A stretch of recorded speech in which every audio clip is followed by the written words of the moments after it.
और कांशीराम जी साहब जब नागपुर आते थे, आज तक का जो रिकॉर्ड है, जो मैं 81 से मैं उस मूवमेंट से जुड़ा हूँ, DS4 से जुड़ा हूँ, BSP की स्थापना के वक्त से जुड़ा हूँ। और जब जब नागपुर में कांशीराम साहब आते थे तो मैं थोड़ा सा मीडिया से संबंधित होने से मैंने लिखने का काम और उनके साथ में रहने का काम किया, उनके छाव जैसी साथ में रहा और उनकी सारी घटनाओं को नोट करने का काम किया। 68 बार वो नागपुर में आए और हर लेखा जोखा मैंने रखा।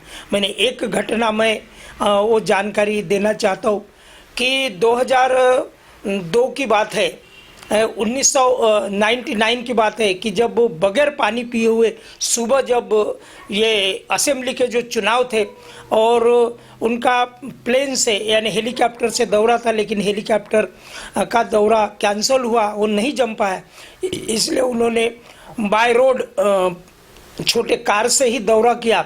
तब मैं उनके साथ में ही, जब उबाले साहब प्रदेश अध्यक्ष थे, तब मैं एक दूसरे गाड़ी में उनके साथ में रहता था। लेकिन एक ऐसा नौबत आई कि उस वक्त पानी की बोतल मेरे साथ में थी और साहब को आखिरी तक साहब से मेरी मुलाकात नहीं हुई। 6 सभाएं निपटा के साहब नागपुर तक आए। जब जब भी मैं साहब के नज़दीक पहुंचता था तब तब साहब 2 मिनट में 4 मिनट में आगे निकलते थे सभाएं।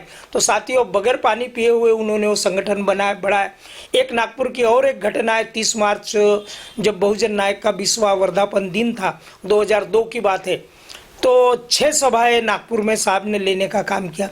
सुबह 8 बजे नागपुर एयरपोर्ट पे आए, उसके बाद में वो थोड़ा सा नाश्ता किए, उसके बाद उन्होंने एक बहुजन नायक अपना जहाँ से प्रेस चलती थी, अपना ऑफिस जो साहब मान्यवर कांशीराम साहब का ऑफिस था, तो वहाँ उन्होंने लाइब्रेरी का उद्घाटन किया। उसके बाद हमारे जो निगम पार्षद जो 9 लोग चुनकर आए थे, उनके कार्यालय दरवाड़े जी थे, उनके कार्यालय का इनॉग्रेशन किया। उसके बाद वो एक वाल्मीकि सम्मेलन था, वाल्मीकि सम्मेलन में वो गए, वाल्मीकि सम्मेलन में भी भाषण दिए। उसके बाद एक लांगमार्च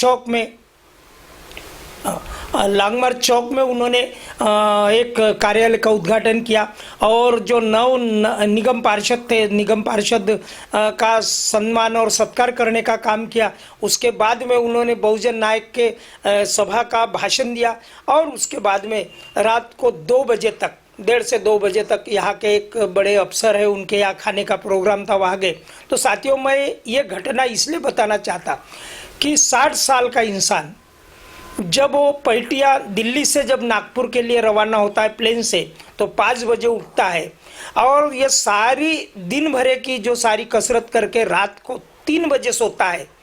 तो साथियों, अगर हम लोग अगर मूवमेंट को बढ़ाना चाहते तो साहब से अगर एक ही बात ये सीखे कि हम लोग तो बात करने की बात बहुत करते हैं, अगर मूवमेंट बढ़ाना है तो रात दिन हमको एक करना पड़ेगा। और रात दिन जब हम एक करेंगे तो साहब का जो मूवमेंट है ये आगे बढ़ेगा और साहब का मूवमेंट आगे बढ़ाने के लिए सारे लोगों की जिम्मेदारी है। साहब का जो 83वां जो जन्मदिन है, इसको मैं एक अभिवादन करता हूँ, धन्यवाद देता हूँ। साथियों, जय भीम।